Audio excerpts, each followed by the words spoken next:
I'd be willing to bet that if you are looking at this video on your computer and then you're looking at the same video on, say, a tablet, a phone, or maybe even something like a TV, that the colors would look completely different. And that's perfectly normal. The reason for that is because there are different types of display technologies out there. In addition to that, there might be hardware that goes together with that, or software layer on top of that that actually modifies the color reproduction. And there's also another variable, which is as simply as the age of the device. If you have an old TV, the colors of that TV will look very different than a newer TV, just because of its age itself. Now, what can we do about this as photographers? Unfortunately, there's nothing we can do about it because people are going to continue using different devices to look at your work. Does it mean that you should be editing your images on something like a TV screen? No, absolutely not. Our task as photographers is to try to represent colors as accurately and consistently in images as possible, which means that we should be working with the display types that can help us achieve that. And if someone is viewing our images in a different device, that really for us should not mean that we should be editing our images differently. You might already have a display today. Maybe it's a display that came with your computer, maybe it's something that you bought later on, or maybe it's already built into your laptop. How do you know that your display is good enough for your work? Well, there are many different ways to assess that. First of all, most displays that are really cheap, for example in the $100 to $300 range, maybe even $500 range, they're going to be of lower grade quality, specifically designed for basic needs where color isn't important. For example, most color monitors today are designed for gaming needs. And the colors in the games are really not important. Nobody's going to look at, the reproduction of colors in a specific game they're playing. However, if you're looking at a higher grade monitor, for example, then that higher grade monitor is going to be designed specifically to be able to reproduce color more accurately. The difference between a professional grade and a consumer grade monitor is enormous in that regard because professional monitors are built specifically to be able to reproduce color more accurately than a consumer grade monitor. Well, how do you know if your monitor is professional grade or consumer grade? The way I look at it, whenever I look at purchasing a potential monitor, I look at its panel. And if you look at it, it will say something like TN panel. Well, TN panels, every display you see that says TN panel inside, that means it's a consumer grade panel. And that panel in particularly within that display is not designed for accurate color reproduction. In fact, it's going to even change over time. On the other hand, if you're looking at a professional monitor, like most of the monitors that Apple creates today are IPS panels.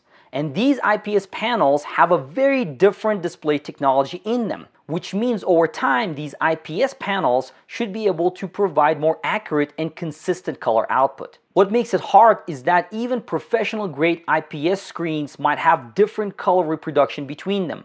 That may vary from model to model, from manufacturer to manufacturer, and sometimes even if you buy two exact same monitors, they might have slightly different color reproduction. This means that there might be different variances in play that all affect these colors. Our task is to make sure that those colors are as accurate as possible. How do we do that? Well, the good news is that there are specific devices that are created to address this particular need. If two monitors are outputting colors differently, you can actually buy a device which is going to measure the color output from each device and tell you how to fix it. Some software and hardware can do it automatically, while others require you to make adjustments to the screen to be able to get there.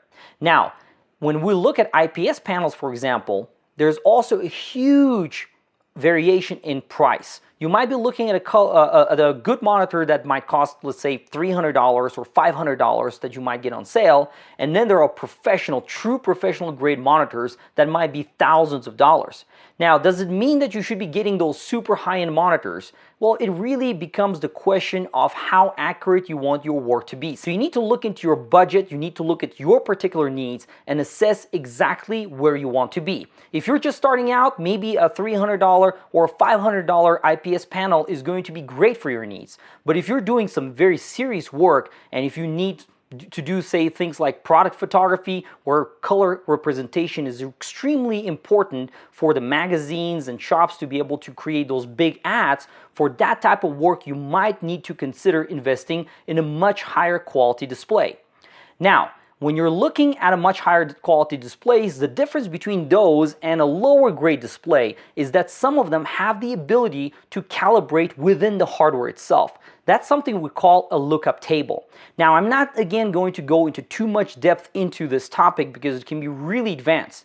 But if you have a color measuring device that I referred to earlier, you can actually set it so that your computer can tell the monitor itself, look, this blue is not as blue as it should be, so darken it by this much. And that information gets stored in the monitor itself. So the higher grade monitors, they have this capability, LUT, lookup table, and the sole purpose of which is to do hardware calibration on the monitor itself. The nice benefit of that is that no matter what device you plug into that monitor, as long as you're not making any changes to the software output of the colors, and the colors are flowing from that device into your display, the color reproduction of that display is not going to change. Now let me tell you what I personally do to ensure that my work is more or less accurate. First of all, like I said, I use only IPS panels. So if you discover that your monitor is a TN panel, I would highly encourage you to get rid of that monitor or maybe use it for some other needs and get a higher grade monitor. Once you do that though, then the next question is, how do you calibrate it? And for that, we have different recommendations. We've actually written articles on the website about it, but my personal recommendation is to go with X-Rite hardware, and X-Rite makes actually very good hardware. And what you do then, once you get that monitor, you put that device and let the software do the work. It will calibrate the screen for you. So, like I said, IPS panel is very important. That's what I personally use, and I don't recommend spending a lot of money on a monitor unless you know exactly what you're doing. Another important variable is viewing conditions, and this one can actually be more important than color calibration. Because if I'm editing an image in a very controlled environment, and say that I'm doing that in an environment where there's no ambient light, no large windows in a room, then my color calibration and monitor calibration is going to be dependent on that. Once I calibrate it, I should be ideally editing images in that same environment. So during the day, conditions are going to change. There's going to be more ambient light coming into the room. So if I'm editing images and I'm doing half of my editing in the morning and the other half at night where it's very dark, the brightness and the way that the images are being reproduced by the monitor is going to vary. So for me, in order to be able to create more accurate work, I need to establish those conditions. If I calibrate during the day, it's ideal that I work on those images during the day. If I calibrate during the night, then it's ideal that I work at night. And the same goes hand in hand with multiple working environments. If you have a desktop, for example, that you always come back to and edit your images, and you have a traveling laptop where you do the work while traveling, you need to make sure that things like brightness levels are set up more or less consistently. If you're sitting with your laptop and editing in one place where there's so much ambient light that everything on your screen looks completely different and the brightness level is affected, you need to be very careful about those environments. I've had my cases when I was traveling and I was working on an image, then I create the image, I post it on the website, then I come back and look at that exact same image on my desktop and everything looks different. It looks maybe darker or brighter, or perhaps the colors look completely funky. In those situations, I need to make sure that whatever work I do and the environment that I'm in is more or less consistent with that original calibration. In addition to this, as you will see, whether you're working on your laptop or a desktop monitor, these things do change their color output and brightness levels over time. Things sometimes fade, the colors change over time. When they heat up especially, things can change too. So if you're calibrating your monitor, you do not want to turn the monitor on and start the calibration right away. So in this case, the best practice is to actually turn on the monitor and wait for about 30 minutes for it to warm up before you start the calibration process. So keep all of this in mind when you're looking and assessing your needs. I know I touched upon a bit more of advanced topics, and perhaps it's not something that you want to look at this time, but as you continue working, you might want to reassess the needs for more accurate color work later on. When choosing a monitor, another feature to consider is whether the screen itself is glossy or matte. And for example, this screen right here, this is an iMac 27-inch. As you can see from this angle, it's really reflective. And that means it's a glossy finish. Now, what that means is when I'm working and in a particular viewing condition, if I have a bright source of light behind me, for example, a window, and a lot of sunlight is coming through, I'm going to get all of that reflected off the screen into my eyes. And that obviously affects the way I edit images. So if you're evaluating a screen, you need to pay close attention to how the type of finish is going to potentially impact your working condition. If you have an environment where there's a lot of ambient light, whether that's the window that I just mentioned or maybe some other light, then you need to potentially assess whether you need a glossy screen or a matte screen. For me personally, I prefer matte screens for that reason, but if you can control your viewing condition, maybe work at nights or potentially close off those windows so nothing is coming through, then a glossy screen works just fine. Now with glossy screens, manufacturers have been coming up with ways to make them not as reflective. For example, there's now new coating technologies applied to glossy screens, which make it a lot easier to look at them. And at the same time, you can boost the brightness of glossy screens so that the reflection isn't as bad. But you have to be very careful when you do that though. Whenever you adjust the brightness, you can potentially impact the way you edit images. For example, when you do the color calibration, the hardware itself will tell you how much brightness there should be in terms of whites and blacks, and you adjust that brightness on the monitor. Now, if you have to change your viewing conditions, if there's something coming in now in the room and the conditions are very bright, and you adjust the brightness, you just completely changed the calibration of that screen. And that can have potential impact on your editing. So I would pay very close attention to that and make sure that if you do adjust the brightness, that you, in those particular situations, you might need to actually redo the color calibration of the monitor itself. If you're shopping for a new monitor, you might be wondering what the ideal size is for your photo editing needs. Now, I personally use 24 and 27-inch monitors, but other people might have different preferences. So the question you might have is, what's the best monitor size for you? Now, back in the day, monitors used to be pretty small, especially when these LCD monitors started taking over all the CRT monitors. We used to see these 15-inch screens, 17, 19-inch screens. Today, we don't really have those concerns with cost anymore, and the production costs are much lower. Whether you're looking at a consumer grade or professional screen, a lot of them have come down significantly in price. So there's really no reason, unless you have space limitations, to go for anything lower than 24-inch. In my opinion, 24-inch is a sweet spot because the monitor is large enough for photo editing, and there are so many great options out there from so many different manufacturers that you can choose a great monitor without breaking the bank. When it comes to screen resolution, it's important to point out that resolution might not have a direct correlation with monitor size.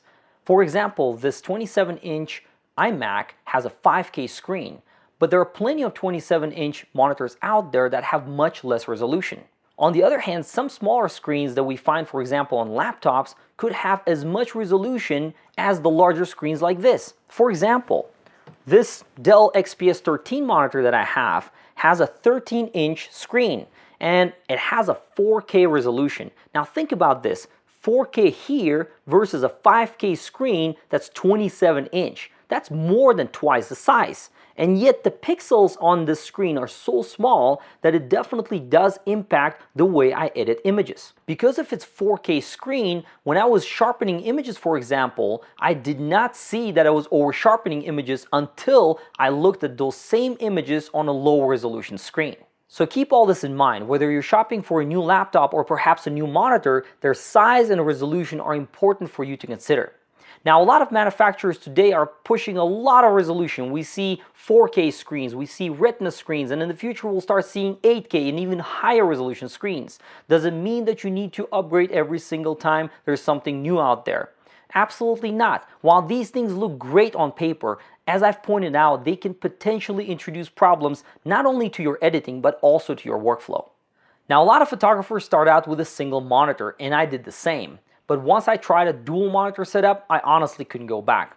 And the reason for this is because I can actually do two things simultaneously on two screens. So for example, if I use software like Lightroom, I can actually use the second screen as my viewing screen, and on the first one, I can perform the editing itself. But if you're planning to do the same, just make sure that the software that you're planning to use is going to be able to take advantage of that. So am I suggesting that you should have a dual monitor setup? Not necessarily, because with my setup, I had a lot of problems initially. When I had a single monitor, I thought, well, I'm just gonna buy exactly the same brand monitor and even exactly the same model of that monitor. So when the monitor arrived and I started calibrating the two screens, I realized that I could never actually achieve the same look. And the reason for that was because although the model was the same, the monitor was the same, apparently, well, age was different, and the new monitor that I just bought had a different revision.